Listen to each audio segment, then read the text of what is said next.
Hola, como vai? That's hello, hi, how are you in Brazilian Portuguese, and that's the extent of my Portuguese. Greetings, at least. But hey, everybody, I'm in Brazil. I've been here the last 6 days. Things are going really good. I am in Nova Lima, on the outskirts of the city, actually, and I'm staying with the Oliveras, and it's been quite a crazy past 6 days.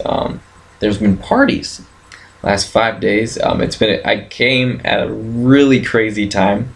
The Oliveras have been like hosting a lot of parties for all the and meetings for all the pastors in the area the last 4 days, and I've just been seeing a lot of new faces and saying, "Oh, hello, hi everybody, obrigado, adios, ciao." A lot of times to a lot of people and meeting a lot of new faces. But right now there's a youth group meeting going on right out there, and we just did some worship and prayer, and I did "Break Every Chain" by Jesus Culture. I led a song and sang "Break Every Chain" by Jesus Culture, and it was crazy. They knew exactly what I was singing.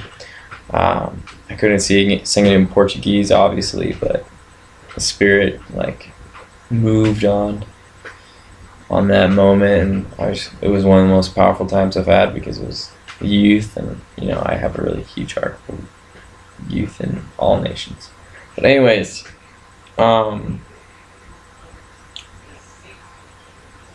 there was a meeting last night, and it was a meeting for missionaries, Brazilian missionaries, to come, and we were praying for people to go overseas to Africa and Australia and Japan, and they're praying for very descriptive things to happen, and for certain amounts of Brazilians to go from even in this community.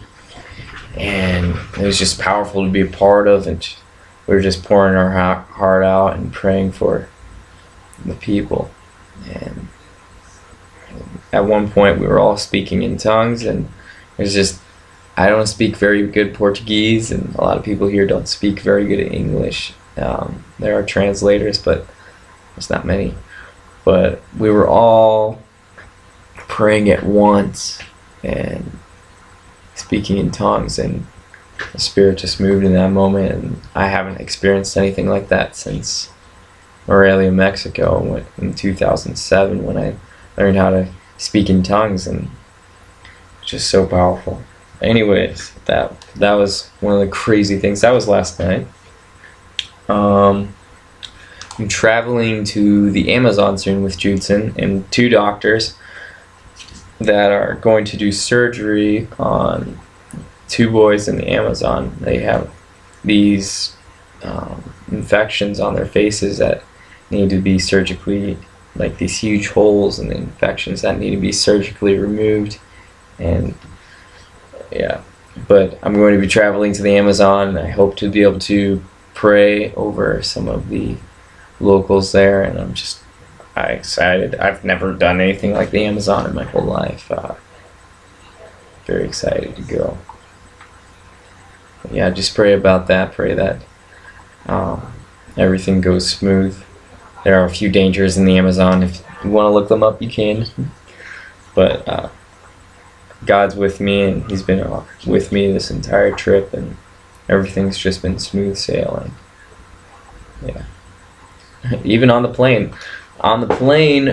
ride here, on my last flight from Florida, which is the 8-hour flight, the seat beside me, I always have a hard time sleeping on planes, but the seat beside me, no one sat next to me, so I had extra room to stretch out and actually try to get comfortable. And I was just thanking God. I was like, wow, you did this on purpose, because I was going overseas and you knew I wanted to sleep a little bit. But yeah, that's just a little thing that God's just been behind. I'm so blessed to be around the Padleys and the Oliveras, and I'm just learning so much about true missionaries.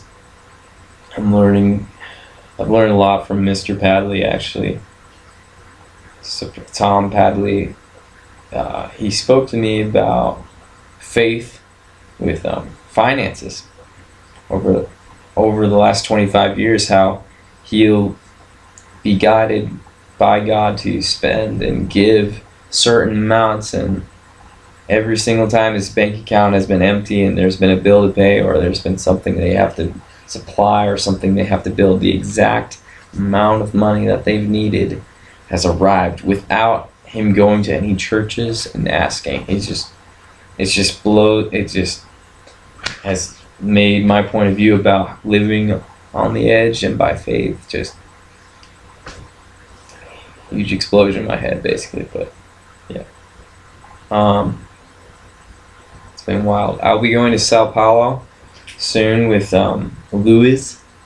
He's a Brazilian guy who speaks about as much English as much as I speak Portuguese. And our relationship is the best so far, I think, because I'll say "oi" and he'll say "hi," and we'll just kind of try to point at things and try to like mumble through words to explain what we're actually thinking in body language, and it's just been great. But I'm going to be going to Sao Paulo, where actually a lot of people are going to be able to speak English, and I'm going to be able to pray on people in the streets, and I'm really excited about that.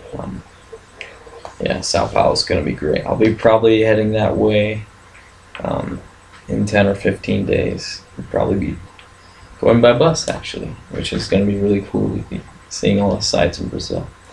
Yeah, thanks everybody who is praying for me, and thank you I want to thank my family for just being such moral support and getting me here, and just keep me in your prayers. And yeah, God's doing things, and He's changing Brazil. I love you all. Let me pray really quick. Dear God, thank you for all that you're opening my eyes to. I pray for everybody at home that they just are getting further in you and learning more about you, God. Thank you so much for my new friends in Brazil. Thank you for these steadfast believers that are just changing my entire concept of missions, and just God, you supply our every need, and thank you for who you are.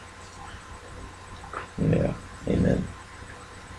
I took a walk today, a really long walk on the mountains, just by myself, and I did a devotional at the edge of this cliff, and there was this hawk flying by, and I was just looking out on Brazil and just talking to God about how amazing He is and how wonderful all this place in front of me was, and just